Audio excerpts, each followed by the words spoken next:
이 시간 우리 함께 하나님의 말씀 마태복음 5장 4절 함께 보시겠습니다. 마태복음 5장 4절의 말씀입니다. 네, 저희가 함께 소리내어 읽도록 하겠습니다. 시작. 애통하는 자는 복이 있나니 그들이 위로를 받을 것이미요. 아멘. 네, 오늘은 지난주에 살펴보았던 심령이 가난한 자에게 복이 있다는 말씀에 이어서 팔복의 두 번째 복인 애통하는 자에 관한 말씀을 함께 나누고자 합니다. 애통이라고 하는 단어는 우리에게 울음 또 슬픔과 같은 단어를 떠올리게 만듭니다. 이 울음이라는 단어는 우리에게 익숙하지 않은 듯 너무나도 익숙한데요. 그 이유는 우리가 평소에 언제나 울지는 않지만 우리의 인생은 울음에서 시작되고 또 울음 가운데서 우리의 인생을 마무리하기 때문입니다. 우리 인간은 울음과는 분리될 수 없는 삶을 살아가는데요. 그런 의미에서 저의 이야기를 잠깐 하자면 저는 어렸을 때부터 울음이 굉장히 많았습니다. 여기 삼육유치원에 다녔었는데요. 평소에도 많이 우는데 제가 특별하게 기억나는 사건이 있는데요. 이 유치원에서 이 아이들에게 감동적인 영상을 선생님이 틀어주셨습니다. 그런데 그 영상이 어떤 것인지 정확하게 기억이 나진 않지만 그 영상을 본 뒤에 저 혼자 울음이 터져서 다른 친구들은 이미 일어나서 뛰어노는데 저 혼자 그 자리에 앉아서 혼자 엉엉 울고 있었던 기억이 아직까지도 남아 있습니다. 또 저는 혼날 일이 생기면 혼나기도 전에 울음을 터뜨리고는 하는 아이였습니다. 하루는 남동생과 같이 잘못을 해서 이게 부모님께 혼날 상황이 되었었습니다. 어머니가 매를 들자 이제 남동생은 당당히 맞겠다고 딱 있는 반면에 저는 맞기도 전에 울음이 터져서 맞지 않겠다고 이렇게 외쳤던 일도 있었습니다. 이렇게 울보였던 저에게는 비교적으로 최근에도 이렇게 크게 눈물을 흘린 일이 있었습니다. 2017년도였던 것으로 기억하는데요.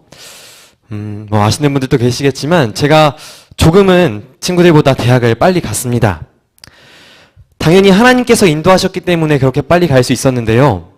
저는 참 지혜롭지 못하게도 내 머리가 꽤 좋구나 라는 교만한 생각을 가졌던 것 같습니다. 그렇게 대학교에 가서 1학년, 2학년 시절을 보내면서 성적도 꽤 잘 나왔습니다. 그리고 또 상위 몇 프로 안에 들어야지만 얻을 수 있는 이 교직 자격증을 주는 그 자격증을 이수할 수 있는 기회까지도 얻었었습니다. 근데 그런 기회들을 얻고 그런 결과들을 얻다 보니까 제 마음이 어땠을까요?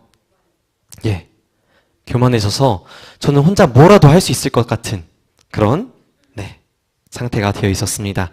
그러다 보니까 제 힘을 믿고 이제 무리를 하기 시작한 거죠.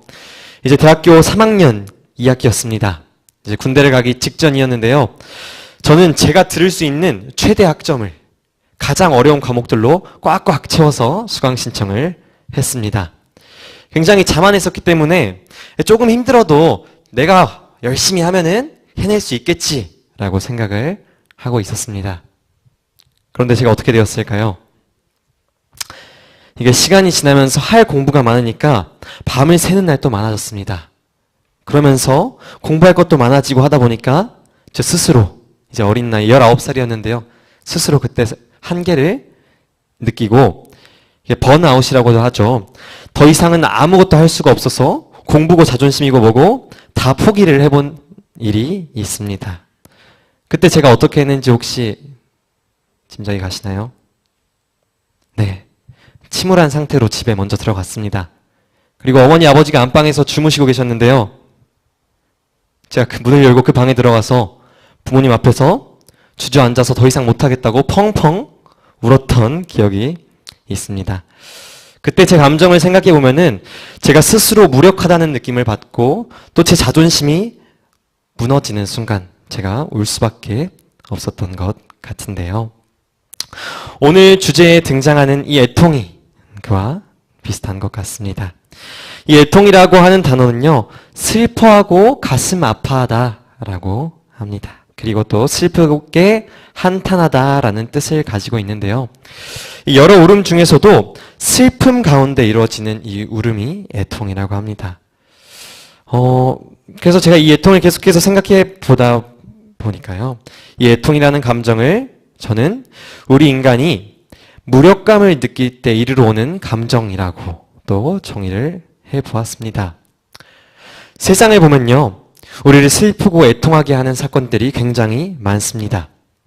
사건, 사고가 정말 많이 일어나죠. 자연재해, 전쟁, 기근과 같은 일들은 우리에게 분노와 무력감을 느끼게 하기도 하고 또 많은 사람들에게 슬픔을 가져옵니다. 그리고 이외에도 우리를 슬프게 만들고 또 애통하게 만드는 일들은 생각해보면 모두 우리의 무력감이 드러날 때 표출이 되는 것 같습니다. 사랑하는 사람의 생명이 다했을 때 우리가 더 이상 그 사람을 만날 방법이 없어서 눈물을 흘리죠.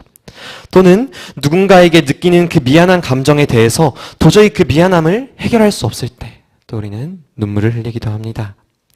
혹은 어떠한 난처하거나 곤란한 상황 가운데서 우리에게 더 이상 희망이 없다라고 느껴질 때도 우리는 애통하고 슬퍼하는 경험을 합니다.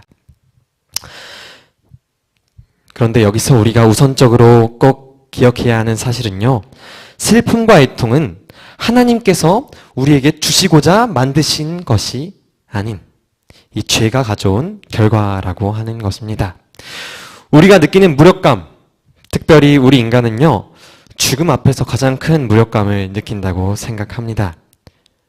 그렇다면 이 죽음은 하나님께서 만드신 것일까요? 아니죠. 이 죽음은 죄가 가져온 결과입니다. 이뿐만이 아니죠. 우리에게 슬픔을 주는 모든 원인들은 다 어디서부터 왔습니까? 이 죄로부터 왔습니다. 하지만 이 죄와 반대로요. 우리 하나님께서는 오히려 이와 같이 약속하십니다.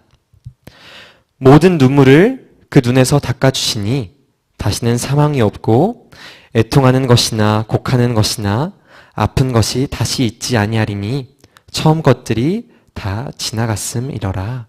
아멘. 하나님께서 우리에게 주시고자 하시는 것들은 이런 것이라고 하는 것입니다. 하나님께서 약속하신 영광의 나라에서 우리는 사망이나 애통하는 것이나 곡하는 것이나 아픈 것이 없음을 분명하게 약속받고 있습니다. 그렇기에 우리는 천국을 고대하고 그곳으로부터 희망을 찾죠. 이 사실을 두고 본다면 어쩌면 슬픔이나 애통하는 일이 전혀 없는 것이 우리에게 유익한 것으로도 느껴집니다. 그런데 오늘 말씀을 우리가 오늘 함께 살펴본 그 말씀을 다시 생각해 보면요. 애통하는 자에게 복이 있다라고 말합니다. 그 이유가 뭘까요? 우리가 죄의 결과 속에서 슬퍼하면서 애통하는 게 과연 우리에게 무엇이 유익할까요? 신앙을 대하는 자세에 있어서 누군가는 오늘의 말씀에 대해서 이렇게 생각할 수도 있습니다. 복음은 복된 기별이니까 하나님을 믿으면 울고 힘들던 사람들도 위로를 받고 기쁘게 살 수 있다는 말이 아닐까? 예, 맞는 말이지만 이 말씀이 가진 의미는 그것만을 의미하는 것은 아닙니다. 지난번에도 언급했는데요. 우리가 믿는 이 기독교는 정말 아이러니한 종교입니다. 신앙? 내가 계속해서 행복하고 만사 형통하고 좋은 게 좋은 거 아닌가? 내가 만족하면 되었지! 라고 그 신앙에 대해서 우리는 생각할 수도 있습니다. 그런데 이 기독교는 자꾸만 그 기독교 신앙을 하는 사람들을 죄인으로 만듭니다. 전에도 말씀드렸듯이 기독교는 우리가 죄인이 되어야만 구원을 받는다고 말합니다. 이 기독교는 우리를 그저 편하게 두지 않고 불편하게 한다라고 하는 것이죠. 그런데 오늘날 많은 기독교인 중에서도 몇몇은 그저 우리에게 듣기 좋은 말을 해주는 그런 말씀은 받아들이고 기뻐하면서 또 우리를 책망하고 우리를 불편하게 하며 힘들게 하는 성경절들에 대해서는 무시하거나 타협하는 경우들도 많은 것 같습니다. 그러면서 이렇게 말하죠. 이런 말씀들은 현실과 맞지 않아. 말씀은 너무 이상만을 추구해. 이런 이상은 우리가 이룰 수 없어.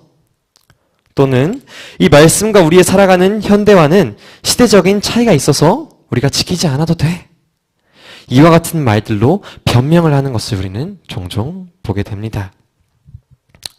그리고는 우리에게 좋은 말을 해주는 그런 말씀들만으로도 우리의 신앙이 충분하다고 생각하는 경우도 있습니다. 그런데 말입니다.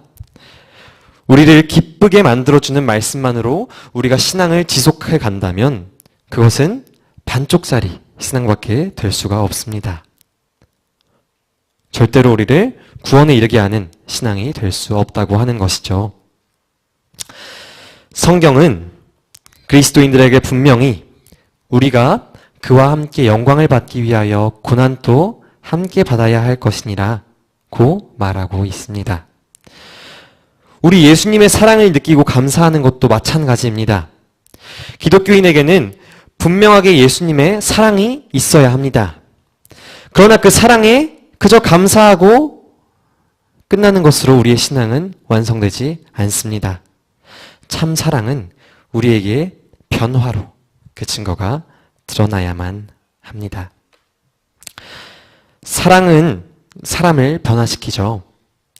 부모님의 사랑이 자녀를 변화시키고 교사의 사랑이 학생을 변화시키듯 예수님의 사랑도 그 사랑을 받아들이는 사람들을 변화시킵니다. 그러한 예수님의 사랑이 우리에게 주어지는데요. 과연 그분의 어떠한 사랑이 우리를 변화시키고 또 그 사랑은 우리가 어떻게 변화되길 바라는지 이 시간 함께 살펴보겠습니다. 요한일서 4장 10절은 이렇게 말합니다. 사랑은 여기 있으니 우리가 하나님을 사랑한 것이 아니요 하나님이 우리를 사랑하사 우리 죄를 속하기 위하여 화목제물로 그 아들을 보내셨습니다. 아멘. 우선 예수님께서요, 우리에게 주시는 그 대표적인 사랑, 우리가 받을 수 있는 그 대표적인 사랑은 십자가 사랑입니다. 기독교에서 이 십자가는 절대 빠질 수 없는 진리죠. 이 십자가에 관한 주제는 이미 너무나도 많이 들어서 우리 성도님들에게도 익숙하실 것으로 생각합니다. 그런데 그런 만큼 이 십자가는 우리에게 익숙하다고 해서 절대로 무뎌져서는 안 되는 주제입니다. 십자가를 생각하고 예수 그리스도의 사랑을 생각하는데 어떤 이유건 간에 우리 마음에 아무런 요동이 없다면 그게 과연 바른 신앙일까요? 그냥 기도 열심히 하고 우리가 하는 일 잘 되고 좋은 사람들과 잘 어울리고 건강하게 살기만 하면 우리가 잘 신앙하는 걸까요? 예수님의 십자가 사랑은 대충 우리를 위한 것이라고 생각하고 우리에게 큰 복 주신다고 하니 그저 감사한 마음으로만 살면 되겠지 라고 생각하는 것이 옳은 것일까요?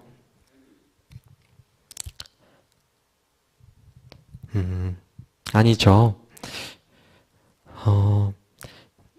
예수님의 십자가 사랑은 정말 우리 인간이 상상할 수 없을 정도의 큰 희생이었습니다. 우리 예수님은 죄가 없으신 분이셨고 전지전능하고 또 무한하신 사랑의 원형이셨습니다.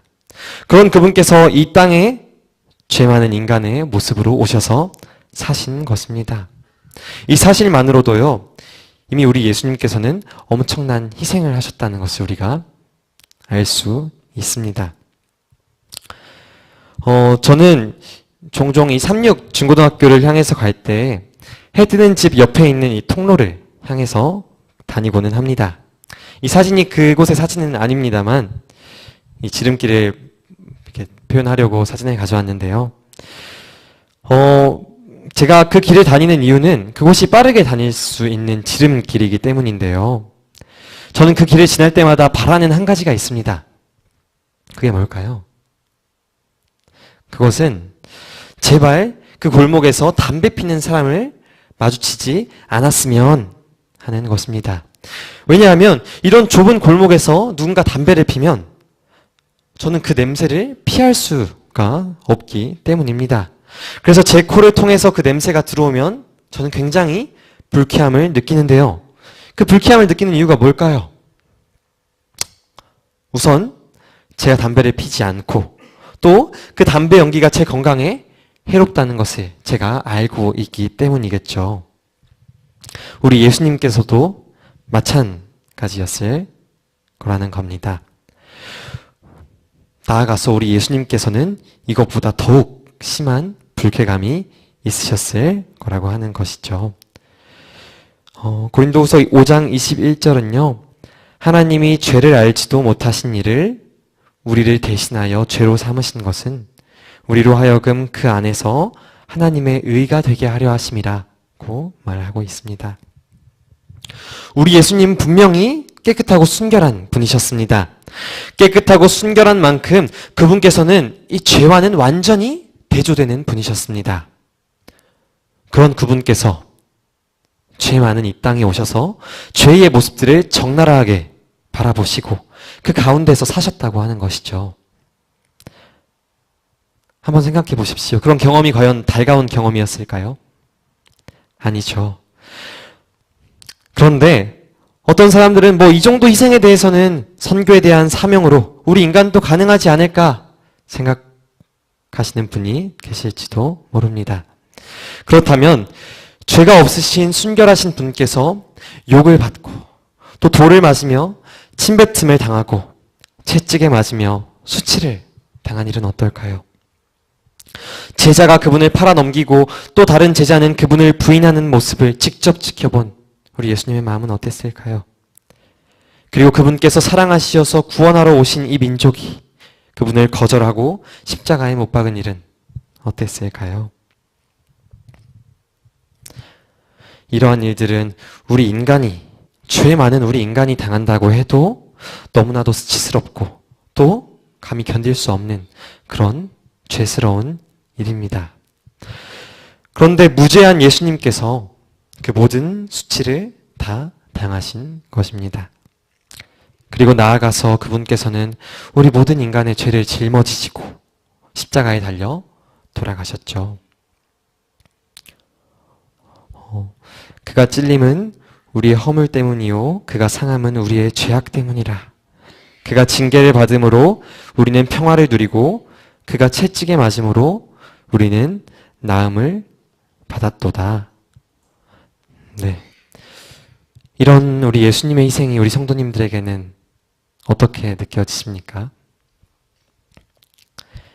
이 큰 희생에 진심으로 감사하며 살아가는 저와 우리 모든 성도님들이 되시기를 간절히 소망합니다. 성경 공부를 하시다 보면 예수님께서 느끼신 가장 극심한 고통은 죄로 인해서 하나님과 분리되는 것이었다는 글을 보신 일이 있으실 것입니다. 엘리 엘리 라마 사박다니 예수님께서 말씀하셨죠. 나의 하나님 어찌하여 나를 버리셨나이까? 혹시라도 이 고통이, 이 분리의 고통이 잘 이해되지 않는 분들을 위해서 간단히 설명을 드리겠습니다. 우리는 삼위일체 하나님을 믿죠. 이 세 분은 우리가 이해할 수 없는 그 사랑으로 서로 하나 되는 완전한 관계를 유지해 오셨습니다. 그 사랑의 관계는 영원 전부터 단 한 번도 변했던 적이 없었고 그 관계로부터 이 온전한 사랑이 비롯되고 완성되어 왔습니다. 그런데 예수님께서 죄를 짊어지셨을 때 그 관계가 깨어진 것입니다. 영원 전부터 계속해오던 그 사랑의 관계가 깨어져 버렸다는 것입니다. 오직 사랑으로만 살던 분께서 이 사랑과 완전히 단절됨을 경험하셨다고 하는 것입니다. 그리고 그것이 예수님께 가장 극심한 고통이었다고 하는 것이죠. 우리는 인간의 이해력으로는 그 마음을 완전히 이해할 수는 없습니다. 왜냐하면 하나님의 사랑은 우리가 결코 측량할 수 없는 크기와 또 결코 이해할 수 없는 범위의 사랑이기 때문입니다. 그런데 그 사랑을 다 경험해 본 우리 예수님께서 그 사랑에서 단절되셨을 때 느끼셨을 그 감정, 지속해 오던 화평과 기쁨이 더 이상 없다는 것을 느꼈을 때 이르러 오는 그 공포와 상실감이 어땠을까요? 제가 감히 미미하게나마 상상을 해보았는데요. 건강한 우리 신체가 순식간에 아무것도 할 수 없는 그런 식물인간 상태가 되었을 때 느낄 그 상실감과 무력감, 그런 것보다 훨씬 더 크고 높은 차원의 고통과 상실감을 우리 예수님께서는 느끼지 않았을까 생각을 해봅니다. 그런데 예수님께서 이런 극심한 고통을 받으신 이유가 뭘까요? 대체 예수님께서는 왜 이러한 고통을 당하시면서까지 십자가에 돌아가셨나요? 이유가 뭘까요? 우리를 사랑하시기 때문이죠. 우리를 너무나도 사랑하시기 때문에 그런 것이죠. 이것이 바로 우리 예수님의 십자가 사랑입니다. 그런데 혹시라도 이 사랑에 아무런 감흥이 없다면 우리는 정말 지금 당장 우리 성령님의 능력을 구해서 그 사랑을 우리의 것으로 간절히 구하고 받아들여야만 합니다. 우리 모두가 그 큰 사랑에 몸둘 바를 모를 정도로 감사하는 그런 신앙을 하게 되기를 간절히 소망합니다. 앞서 말씀드렸다시피 사랑은 우리를 변화시킨다고 말씀드렸습니다. 예수님의 십자가 사랑이 우리에게 진정으로 다가올 때요, 우리의 마음에는 변화가 일어납니다. 어떠한 변화일까요? 여기서 등장하는 것이 바로 슬픔, 그리고 이 애통입니다. 아마 성도님들께서는 그 십자가 사랑으로 인해서 눈물 흘리신 적이 있거나 또 주변의 사람들이 눈물 흘리는 모습을 보신 일이 있으실 것입니다. 산상보훈은 이러한 슬픔의 원인을 분명하게 알려주고 있습니다. 제가 읽겠습니다. 사람이 십자가에 들리신 예수님을 바라볼 때는 인간의 죄가 무엇인지 분별하게 된다. 그는 영광의 주님을 징벌하고 십자가에 못 박게 한 것이 죄라는 것을 깨닫는다. 말로 다할 수 없는 따뜻한 사랑을 받았음에도 불구하고 계속해서 배은 망덕과 반역으로 일관된 생애를 살아왔음을 알게 된다. 그는 가장 좋은 친구를 버리고 가장 귀중한 하늘의 선물을 모독해 온 것이다. 계속해서 그것도 직접 하나님의 아들의 십자가에 못 박으며 상처를 받아 피가 흐르는 그분의 심장을 찔러온 것이다. 그는 넓고 어둡고 깊은 죄의 심연에 의해 하나님과 분리되어 있어 가슴이 찢어지는 슬픔을 느낀다. 네, 우리는 예수님의 십자가를 바라볼 때 우리의 죄로 인해서 슬퍼하게 됩니다. 우리는 죄가 우리를 정복했으며 우리가 답없는 죄인이라는 사실에 대하여 슬퍼하고 애통해야 합니다. 그러나 또한 우리가 유의해야 할 사실은 우리의 이러한 슬픔도 또한 이기적인 슬픔이 될 수도 있다고 하는 것입니다. 이 슬픔은 죄로 인한 우리의 처지가 불쌍해서, 이 우리의 처지가 그냥 처량하고 불쌍해서만 눈물 흘리는 그런 슬픔으로 끝나서는 안 됩니다. 이 진정한 사랑으로부터 일어나는 진정한 슬픔은요, 이 말씀에서 말하는 것처럼 우리의 추악한 죄가 그분을 십자가에 못 박았고 우리의 죄가 그분께 침뱉고 채찍질했으며 우리의 죄가 우리 예수님을 고통스럽게 만들었다는 것으로 인해서 슬퍼하는 것이 되어야 합니다. 소설이나 영화나 드라마 같은 수많은 이런 이야기들을 다루는 매체들 가운데서 우리는 종종 눈물샘을 자극하는 요소를 발견하게 됩니다. 그 중에서도 가장 대표적으로 사용되는 소재가 바로 불효인데요. 이런 이야기들 가운데서는 주로 등장하는 이 레파토리가 있습니다. 언제나 가난하거나 또 몸이 좋지 않아서 어려운 환경 가운데 있는 부모님이 등장합니다. 그리고 그 부모님과 함께 우리의 시선에는 이 불효자로 비추어지는 이 주인공이 등장을 하는데요. 이 주인공은 반항심에서인지 어떤 이유에서든지 이 부모님의 말에 발끈하고 화를 내며 이 문을 박차고 집을 나갑니다. 그리고 시간이 흐르죠. 이러한 전개는 주로 유사하게 등장하는 것 같습니다. 그런데 그 클라이막스가 어떻게 될까요? 이 부모님께서 불의의 사고나 질병으로 인해서 죽음에 놓이게 됩니다. 그러면 주인공은 어떻게 할까요? 그제서 이 주인공은 애통해야 합니다. 이 주인공은 울면서 자신이 부모님의 가슴에 수도 없이 못을 박아왔고 그 잘못에 대한 죄송한 마음을 갚을 길을 찾지 못해서 그 무력함에 애통하는 모습을 우리는 종종 보게 됩니다. 저는 우리의 모습이 이 예수님을 향한 우리의 모습도 이와 같아야 한다고 생각합니다. 우리의 죄가요, 우리 예수님을 십자가에 못 박았습니다. 이 죄는 이전에 말씀드린 것과 같이 우리의 본성 그 자체로부터 시작됩니다. 우리의 행위는 자신이 보기에 의롭다고 죄가 없는 것이 아니죠.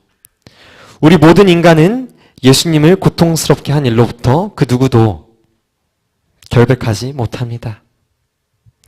우리가 예수님을 아프게 했고 우리가 예수님을 고통받게 했습니다. 그렇기 때문에 우리는 모두 죄인입니다. 우리는 예수님을 십자가에 못 박은 배은망덕한 죄인이라고 하는 것입니다. 이 사실에 동의하십니까? 네, 우리 모두가 이 사실을 분명하게 깨닫고 애통하는 그런 경험을 하게 되기를 소망합니다. 팔복의 말씀은 여기서 끝나진 않습니다. 시대의 소망은 말합니다. 그분께서 말씀하시는 애통은 우울해하거나 비애에 잠기는 것이 아니다. 우리는 죄로 인하여 슬퍼하는 동시에 하나님의 자녀가 된 귀한 특권을 기뻐해야 한다. 네, 우리는 죄인입니다. 이 사실이 우리의 인식의 기초가 되어야 합니다. 그런데 이러한 죄인을 위해서 우리 예수님께서는 대신해서 고통받으신 것입니다. 이러한 죄인을 너무나도 사랑하셔서 그분은 자기 자신을 희생하시고 우리에게 구원의 길을 여셨다고 하는 것입니다. 이 사실이 우리에게 감사와 또 기쁨의 이유가 되기를 간절히 소망합니다. 이 기독교 신앙에 있어서 우리 예수님의 십자가 사랑이 우리를 가장 기쁘게 만들고 또 우리에게 가장 큰 만족을 주는 그러한 진리가 되기를 간절히 소망합니다. 애통하는 자는 복이 있나니 그들이 위로를 받을 것이며, 네, 우리 기독교는 눈물의 종교이며 죄인들의 종교이며 또 애통하는 자에게 복을 주는 종교입니다. 이 기독교는 눈물의 종교임과 동시에 평안의 종교입니다.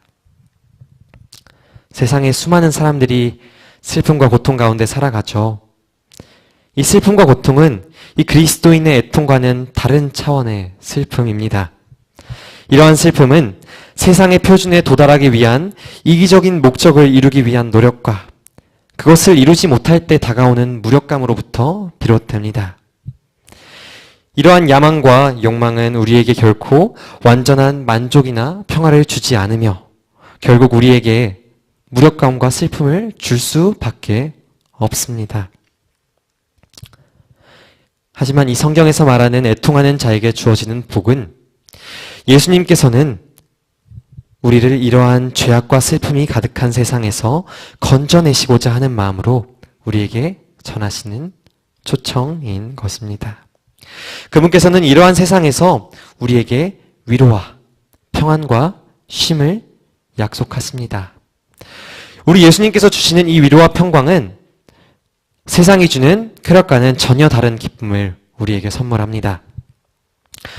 우리가 그분의 사랑으로 만족하고 그분의 사랑에 반응하여 말씀에 일치하는 삶을 살아갈 때 우리는 예수님께서 주시는 그 사랑 안에서 참 평안을 누릴 수 있다고 합니다. 이 본문에서 등장한 위로의 원어는요, 이 파라칼레오라고 하는데 이 곁으로와 부른다를 의미하는 단어의 합성어입니다. 이는 하나님께서 우리와 동행하실 것을 약속하시는 것으로 우리 예수님께서 이 세상에서 우리의 위로가 되시고 또 우리의 행복이 되실 것을 약속하시는 것입니다. 존경하는 빛골교회 성도 여러분, 이러한 위로와 또 평화, 그리고 우리 하나님과 동행하는 가운데서 누리는 행복을 누리고 싶지 않으십니까? 죄로부터 우리의 마음이 공격받고 또 무력감을 느끼며 슬퍼하는 일로부터 자유롭고 싶지 않으십니까? 영감의 글은 기록합니다. 예수께서 당신의 임재로 그들을 기쁘게 하실 때에는 세상에 아무것도 그들을 슬프게 할 수 없다. 완전한 순종에는 완전한 쉼이 있다. 아멘. 예, 이제 정리하겠습니다. 우리는 우리 예수님의 사랑을 느끼고 반응하여서 우리가 죄인임을 깨달아야 합니다. 그리고 그 죄가 우리 예수님을 십자가에 못 박고 고통스럽게 했다는 사실에 대하여 애통하여야 합니다. 말씀을 하나만 더 읽겠는데요. 시대 소망에 나옵니다. 죄를 진정으로 슬퍼하는 것은 성령의 역사의 결과이다. 성령께서는 구주를 모욕하고 슬프시게 한 감사하지 않는 마음을 드러내어 우리로 십자가 밑에서 통회하게 하신다. 모든 죄로 말미암아 예수께서 다시 상처를 입으신다. 그러므로 우리 때문에 찔림을 받으신 예수님을 바라볼 때에 우리는 그리스도께 고뇌를 안겨준 죄로 인하여 슬퍼하게 된다. 이러한 애통이 죄를 버리게 하는 것이다. 아멘. 저는 앞서 변화에 대해서 이야기했습니다. 우리의 신앙은 결코 애통에서 끝나서는 안 됩니다. 우리의 애통은 결코 계속해서 지속되어서도 안 됩니다. 우리는 더 이상 예수님을 아프게 하는 일을 멈추어야 합니다. 우리가 짓는 죄가 남들에게 피해를 주지는 않을 수 있지만 우리의 모든 은밀한 것을 아시는 예수님의 심장에는 못이 박히고 있다는 사실을 우리가 기억해야 하겠습니다. 그래서 우리가 더 이상은 그분을 고통스럽게 하지 않기 위해서 우리의 모든 죄를 회개하고 그분의 사랑에 순종하며 살아가야 하겠습니다. 네, 존경하는 빛골교회 성도 여러분, 우리 예수님께서 아프기를 바라시는 분은 없으시죠? 우리를 너무나도 사랑하시는 그 예수님을 우리의 욕심과 이기심과 같은 수많은 죄로 인해서 더 이상은 아프시게 하지 않는 우리가 되기를 간절히 소망합니다. 그리하여 이 자리에 함께 모인 우리 모든 성도님들께서 주님의 사랑에 위로받고 그분의 사랑에 순종하며 살아가는 그런 그리스도인들이 되시기를 간절히 소망하며 오늘의 말씀을 드리겠습니다. 예, 함께 같은 기도 제목을 가지고 기도하시겠습니다.